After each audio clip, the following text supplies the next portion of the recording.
Saludos. Nosotros somos el grupo número 4, el cual está conformado por Marielba Saldívar Rosario, Giselle Petitón Reyes, Belibel Fernández de la Cruz, Benjamín Peña Reyes y Eliani Reyes, quien les habla. Y en esta ocasión vamos a estar trabajando con lo que es la unidad número 4, la cual corresponde a lo que son las reacciones metabólicas. Así que le daré paso con mi compañera para que inicie de una vez con el tema.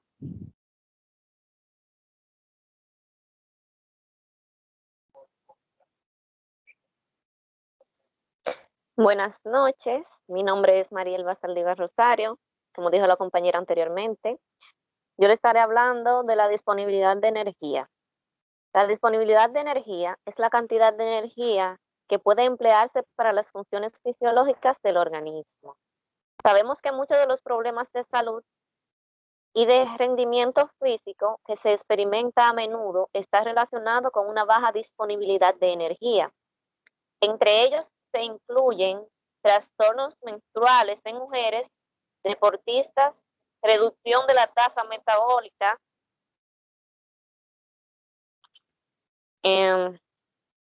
metabólica basal, riesgos inmunológicos, disfunciones hormonales y pérdidas de densidad de la masa ósea. Existen 3 situaciones asociadas normalmente a la baja disponibilidad de energía: trastorno y comportamiento alimentarios. Se solía pensar que esta era la causa principal de las deficiencias energéticas, lo que en cierto modo estigmatizaba la situación. Los trastornos alimentarios exigen una intervención temprana y la ayuda de una especialista, pero hoy ya se sabe que muchos deportistas pueden llegar a situaciones de baja disponibilidad de energía fuera de este contexto. La restricción de la alimentación para controlar el peso o perder grasa corporal.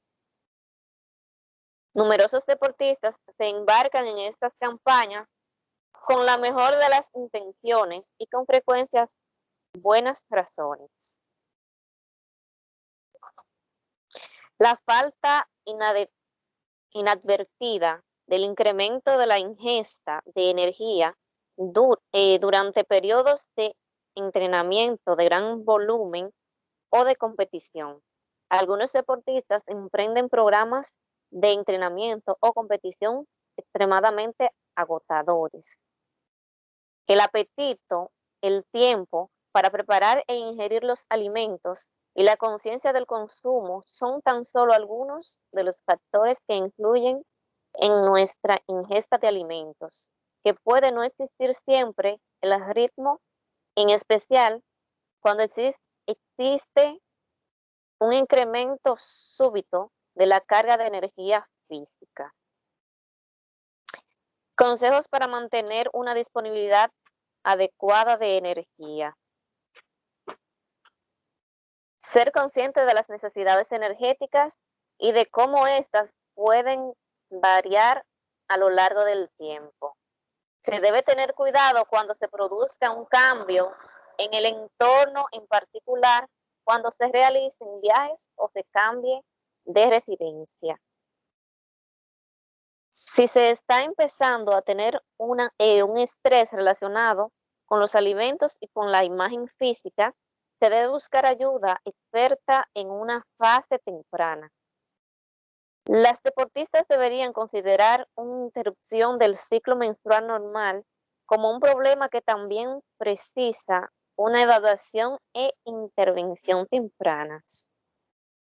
Si no se está seguro sobre las necesidades energéticas o de cómo conseguir subirlas, se debe consultar a un experto en nutrición para deportistas.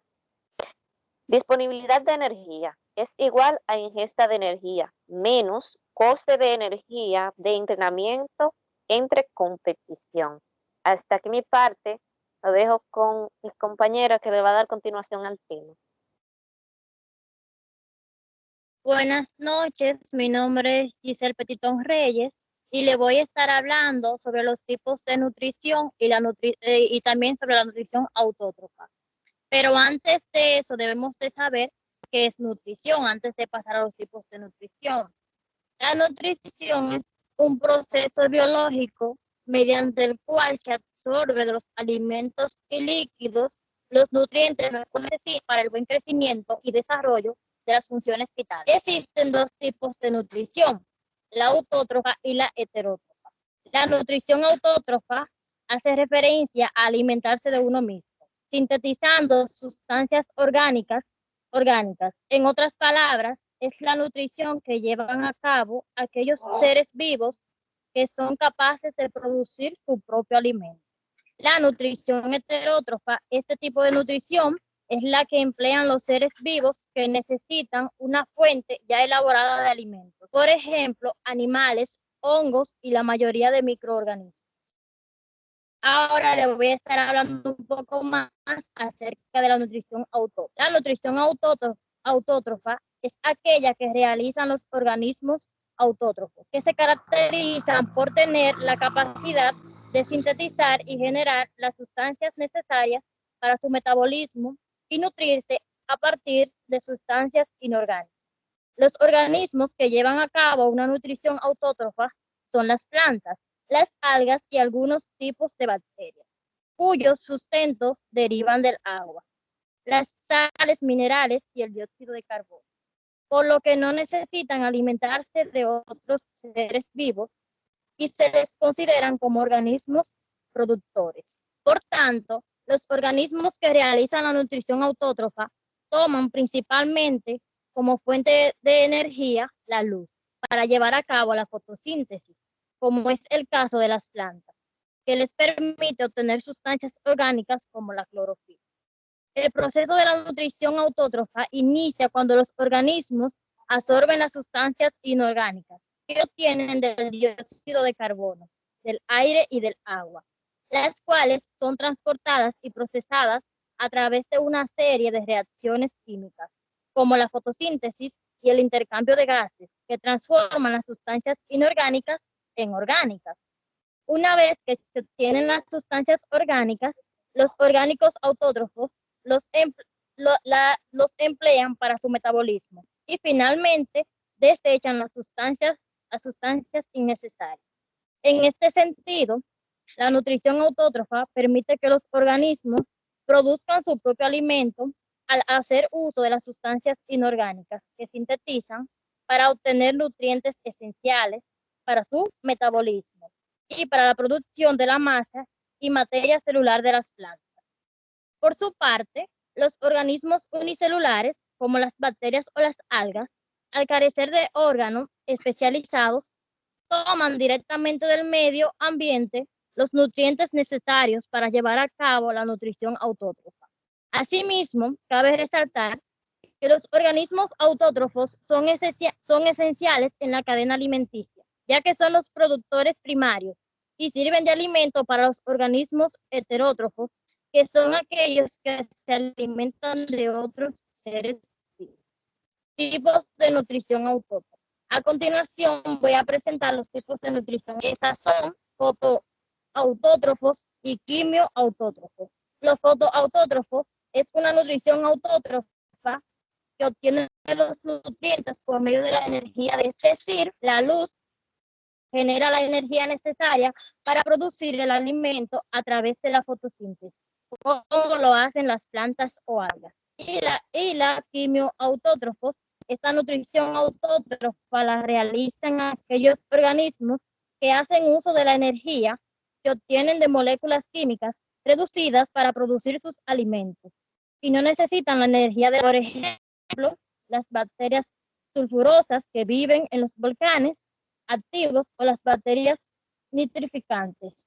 Hasta aquí mi parte, lo dejo con mi compañera Melibel, que le seguirá dando continuación al tema.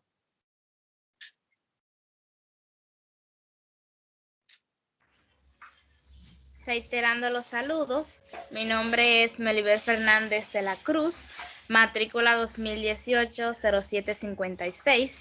En esta parte estaré hablando sobre la fotosíntesis y la nutrición heterótrofa. empezando con la fotosíntesis. La fotosíntesis es el proceso mediante el cual las plantas fabrican su propio alimento. A través de las raíces, la planta absorbe del suelo agua y sales minerales, o sea, la savia bruta. La savia bruta sube por los vasos leñosos hasta las hojas. Las hojas toman del aire un gas, que este es el dióxido de carbono.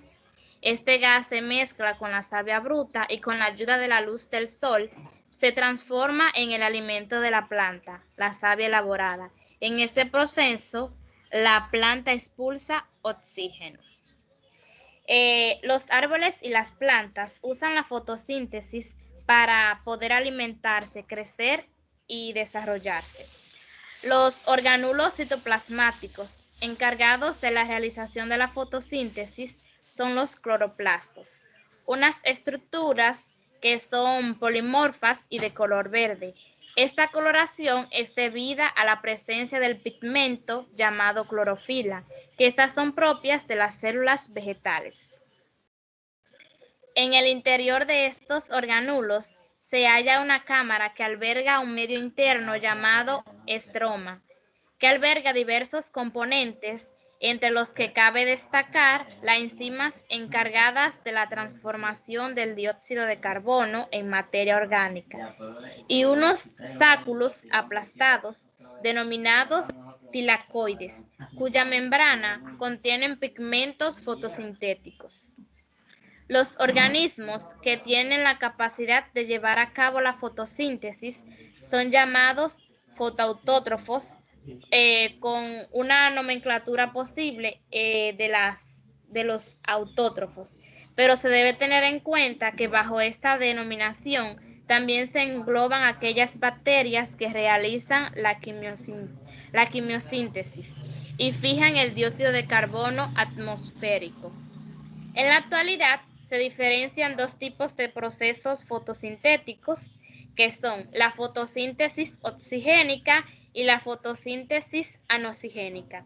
Hablando de la fotosíntesis oxigénica, esta es la modalidad de la fotosíntesis en la que el agua es el donante primario de electrones y que por lo tanto libera oxígeno como subproducto.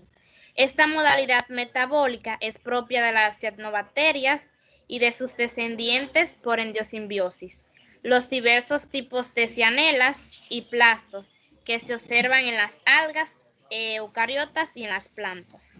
Las otras bacterias y arqueobacterias fotosintéticas recurren a otros donantes de electrones, como el sulfato o el hidrógeno. A partir de la fotosíntesis oxigénica, aparecería en cianobacterias y se convertiría en la forma principal de metabolismo autótrofo.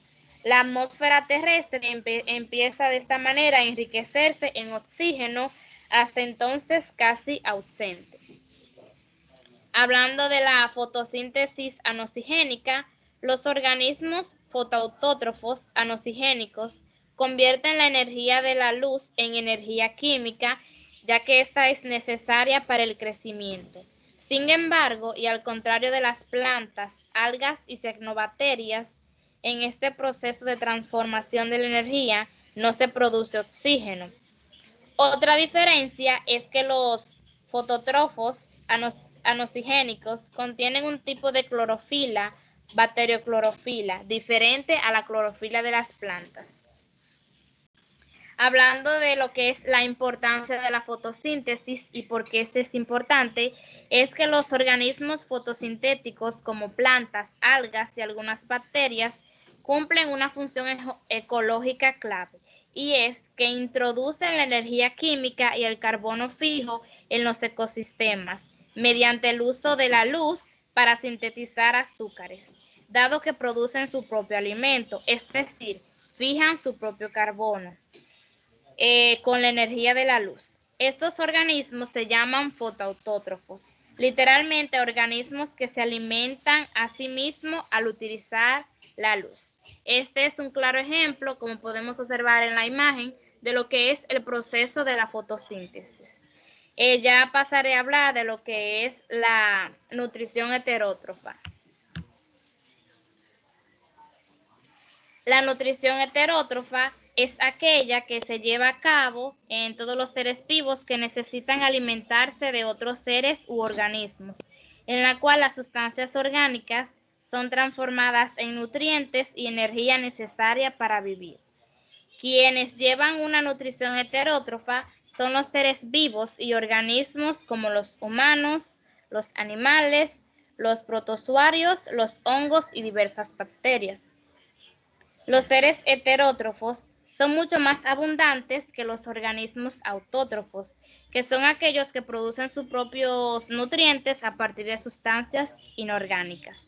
Sin embargo, los seres heterótrofos no poseen la capacidad de transformar la materia inorgánica en orgánica, por lo que dependen de elementos orgánicos sintetizados por otros organismos.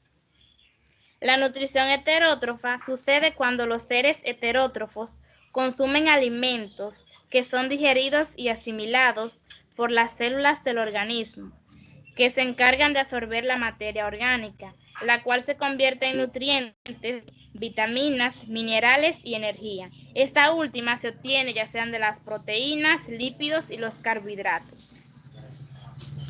Ahora hablaré de los tipos de nutrición heterótrofa, entre las cuales se encuentran nutrición holozoica, nutrición saprotrófica y la nutrición parásita. Hablando de la nutrición holozoica, esta se refiere a los animales que se comen todo su alimento.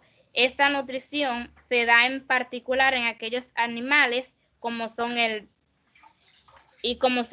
ser humano, que poseen un sistema digestivo especializado que permite la ingesta de alimentos sólidos que pasan por un proceso de ingestión, digestión y absorción de nutrientes. Ya hablando de la nutrición saprotrófica, se refiere a los organismos que se alimentan de las materias orgánicas en descomposición o de restos orgánicos sin vida, por ejemplo, bacterias, larvas, hongos, mohos o levadura. Este tipo de nutrición es importante porque posibilita el reciclaje de materia orgánica de plantas y animales. Ya por último está la nutrición parásita, que esta se conoce como parasitismo. Este tipo de nutrición heterótrofa es propia de los organismos que se alimentan de otros seres vivos sin matarlo. Ejemplo de esto, los gusanos, piojos, garrapatas, entre otros. Ahora hablaré de las etapas de la nutrición heterótrofa. Entre estas están la captura, ingestión, digestión, absorción, metabolismo y por último la excreción. Empezando con la captura, que es la primera de estas etapas. Esta ocurre cuando las células capturan las propias partículas alimenticias a través de torbellinos creados de cilios o flagelos, o generando pseudópodos a fin de rodear el alimento. La segunda etapa es la ingestión, donde la célula introduce el alimento en una vacuola o fagosoma. Sin embargo, algunas células ciliadas poseen un citostoma capaz de fagocitar el alimento.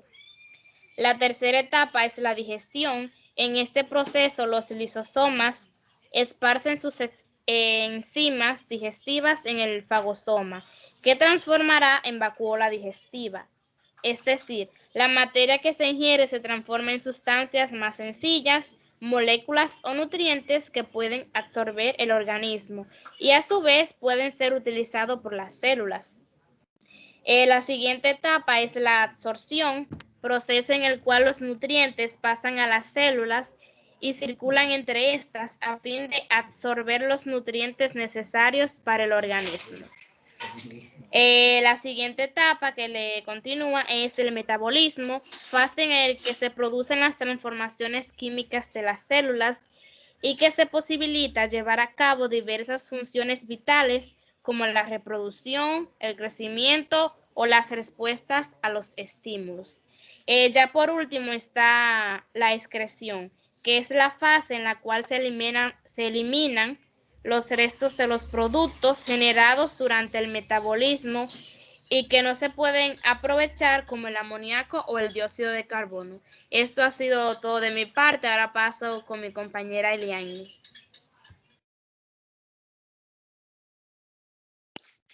Bueno, mi nombre es Eliane Reyes, matrícula 2018-0187, y en esta ocasión voy a estar hablando sobre lo que es la digestión, metabolismo de carbohidratos, sobre los lípidos y también sobre las proteínas. Empezando con la digestión es el proceso de transformación por hidrólisis de los alimentos en moléculas suficientemente pequeñas, o sea, nutrientes, para que atraviesen la membrana plasmática por vía mecánica o química. En este proceso participan diferentes tipos de enzimas. El aparato digestivo es muy importante en la digestión, ya que los organismos heterótrofos dependen de fuentes externas de materias primas y energía para crecimiento, mantenimiento y funcionamiento. El alimento se emplea para generar y reparar tejidos y obtención de energía. Los organismos autótrofos, las plantas o organismos fotosintéticos, como ya venían hablando anteriormente, por el contrario, captan la energía lumínica y la transforman en energía química utilizable por los animales. En cada paso de la conversión energética de un nivel a otro, hay una pérdida de materia y energía utilizable asociada al mantenimiento de tejidos y también a la degradación del alimento en partículas más pequeñas, que después se reconstruirán en moléculas tisulares más complejas. En el cuerpo humano es el proceso en que los alimentos, al pasar por el sistema digestivo, son transformados en nutrientes necesarios para su buen funcionamiento. La digestión en los animales y algunas plantas ocurre a niveles multicelular, celular y subcelular. Este proceso se lleva a cabo en el aparato digestivo, tracto gastrointestinal o canal alimentario. El aparato digestivo, como un todo, es un tubo con un solo sentido, con órganos accesorios como el hígado, la vesícula biliar y el páncreas, que asisten en el proceso químico involucrado en la digestión. La digestión usualmente está dividida en procesos mecánicos para reducir el tamaño de los alimentos y en una acción química para reducir adicionalmente el tamaño de las partículas y para que posteriormente se lleve a cabo el proceso de absorción y transporte hacia las células. En la mayoría de los vertebrados, la digestión es un proceso de varias etapas en el sistema digestivo, siguiendo a la ingestión de la materia prima. En los humanos, previo al proceso de ingestión, usualmente involucra algún tipo de procesamiento mecánico o químico del alimento. Ahora bien, la digestión está dividida en 6 pasos o procesos separados, el cual el primero es la ingestión, como ya dije, que es la entrada de alimento y líquidos al aparato digestivo. El segundo es la secreción, que es la liberación de jugos digestivos en respuesta a estímulos específicos. El tercer paso es la digestión mecánica, que es el desmenuzamiento mecánico de los alimentos debido a los movimientos de los dientes, el estómago y los intestinos. Cabe resaltar que en este paso se rompen la mayoría de los enlaces intermoleculares relativamente débiles y se produce el mezclado y propulsión, que consiste en la contracción y relajación de los músculos que propician la motilidad o peristaltismo. El cuarto paso es la digestión química, que es la descomposición química de los alimentos debido a las enzimas secretadas en la boca, el estómago y los intestinos. En este paso se rompen enlaces intramoleculares relativamente fuertes para que las moléculas complejas se conviertan en moléculas simples mucho más pequeñas, o sea, los nutrientes que se pueden absorber. Así que atraviesan la membrana plasmática por una de dos técnicas, ya sea la mecánica o la química. El quinto paso es la absorción, que es el movimiento, paso de los nutrientes a moléculas simples desde el sistema digestivo hasta el interior de la célula intestinal o alguna otra célula con capacidad de absorción a través de los capilares circulatorios y linfáticos. Y por último, el sexto paso es la defecación, que es la remoción o eliminación de desechos no digeridos por el tracto digestivo a través de la defecación, o sea, las heces, o la regurgitación. Ahora bien, pasaré con lo que es el metabolismo de carbohidratos. Se definen como metabolismo de los glúcidos o carbohidratos a los procesos bioquímicos de formación, ruptura y conversión de los glúcidos en los organismos vivos. Los glúcidos son las principales moléculas destinadas al aporte de energía gracias a su fácil metabolismo. El glúcido más común es la glucosa, que es un monosacárido metabolizado por casi todos los organismos conocidos. La glucólisis o glicólisis es la vía metabólica encargada de oxidar la glucosa con la finalidad de obtener energía para la célula. Consiste en 10 reacciones enzimáticas consecutivas que convierten a la glucosa en 2 moléculas de piruvato, el cual es capaz de seguir otras vías metabólicas y así continuar entregando energía al organismo, como podemos ver en la imagen. Aunque aquí ya en la imagen está más resumida, pero anteriormente se ha venido hablando de esto. Podemos decir que en el ciclo de Krebs, que me parece que fue la exposición anterior, donde se estuvo explicando este tema. Ahora bien, pasaré a lo que son los lípidos. Los lípidos son un grupo de moléculas biológicas que comparten dos características.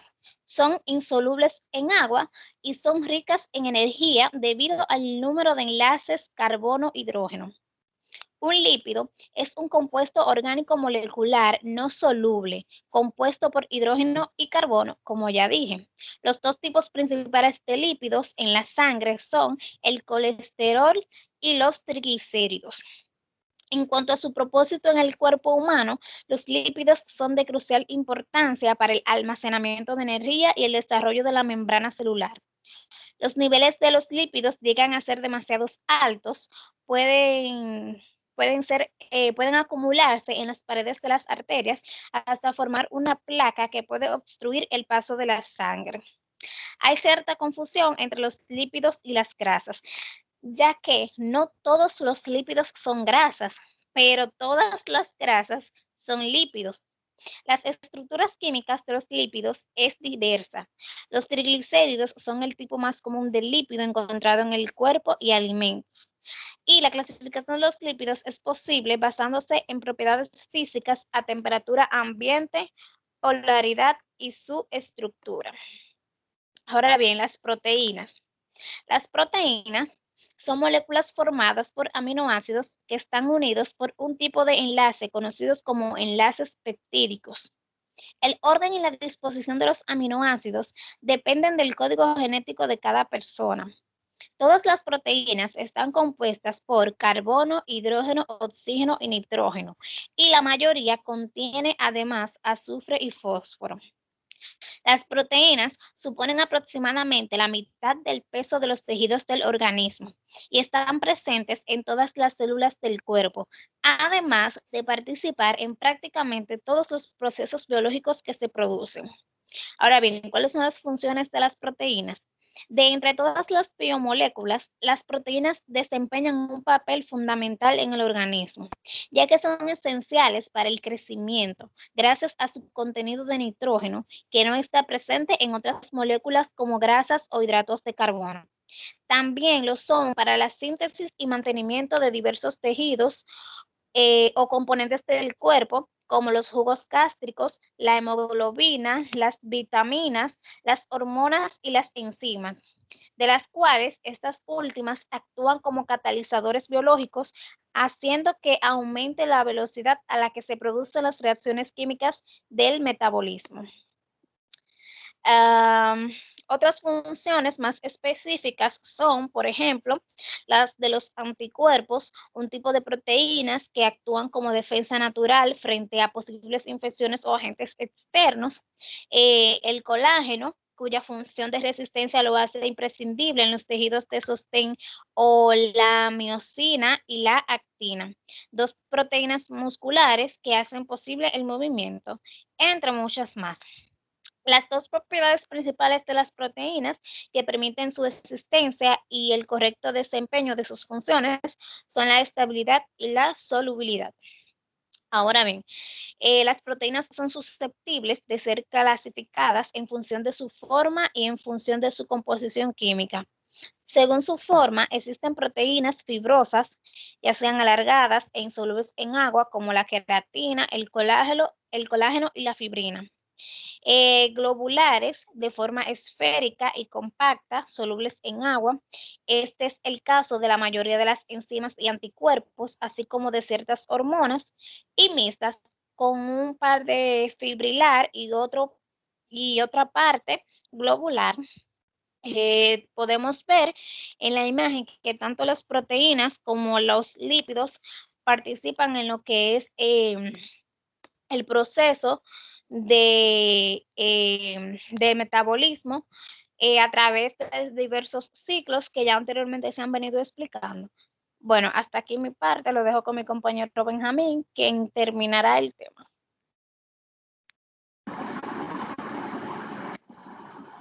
Saludos, con usted Benjamín Peña Reyes, 2018-0835. En esta ocasión soy el encargado de la exposición de las enzimas y las hormonas y la respiración celular. Las enzimas son moléculas de proteínas que tienen la capacidad de facilitar y acelerar las reacciones químicas que tienen lugar en los tejidos vivos, disminuyendo el nivel de energía de activación propia de la reacción. Un catalizador es una sustancia que disminuye la energía de activación de una reacción química. Al disminuir la energía de activación, se incrementa la velocidad de la reacción. Las mayorías de las reacciones químicas de los sistemas vivos son reversibles, es decir, que en ellas se establece el equilibrio químico. Por lo tanto, las enzimas aceleran la formación de equilibrio químico, pero no afectan las concentraciones finales del equilibrio. Según su complejidad, las enzimas pueden clasificarse en simples y en conjugadas. Las enzimas simples son aquellas formadas por una o más cadenas polipeptídicas, mientras que las conjugadas contienen por lo menos un grupo no proteico enlazado en la cadena polipeptídica. De acuerdo a su función y actividad, se clasifican en hidrolasas, catalizan reacciones de hidrólisis, isomerasas, catalizan las reacciones en las cuales un isómero se transforma en otro, es decir, reacciones de isomerización. Las ligasas catalizan la unión de moléculas. Las liasas catalizan la reacción de adición de enlaces o eliminación para producir dobles enlaces. Las oxidoreductoras catalizan reacción de oxidorreducción, y las transferasas, las cuales catalizan la transferencia de un grupo de una sustancia a otra, tal cual como se observa en la imagen. Una enzima, como anteriormente he dicho, es prácticamente un sistema que se puede ver en la diapositiva que se está mostrando. Básicamente se basa en acelerar un proceso bioquímico. En este caso se trata de un sustrato que por medio de la acción enzimática se transforma en un producto, pero la reacción puede ser viceversa, de productos que por medio de la acción enzimática se transformen en un sustrato. Otros de los temas encargados a exponer son las hormonas. Las hormonas son los mensajeros químicos del cuerpo que controlan numerosas funciones y circulan a través de la sangre hacia los órganos y los tejidos. Estos componentes químicos intervienen en los procesos del metabolismo, crecimiento y desarrollo, reproducción, y además que afectan el estado de ánimo y el apetito sexual. Algunas de las hormonas más importantes son la insulina, las hormonas tiroideas, el cortisol, la hormona de crecimiento y la prolactina, entre otras. Entre los órganos que se encargan de la secreción hormonal están la glándula pituitaria, la tiroides, paratiroides, suprarrenales, el páncreas y, en el caso de de regular las hormonas sexuales masculinas y femeninas están los ovarios y los testículos. Según su función, las hormonas se pueden clasificar como hormonas trópicas, que son aquellas que apuntan solo a las otras glándulas endocrinas y estimulan el desarrollo y la secreción, las hormonas sexuales y las hormonas anabólicas. Por último y no menos importante, tenemos la respiración celular, la cual es una ruta metabólica que rompe la glucosa y produce ATP.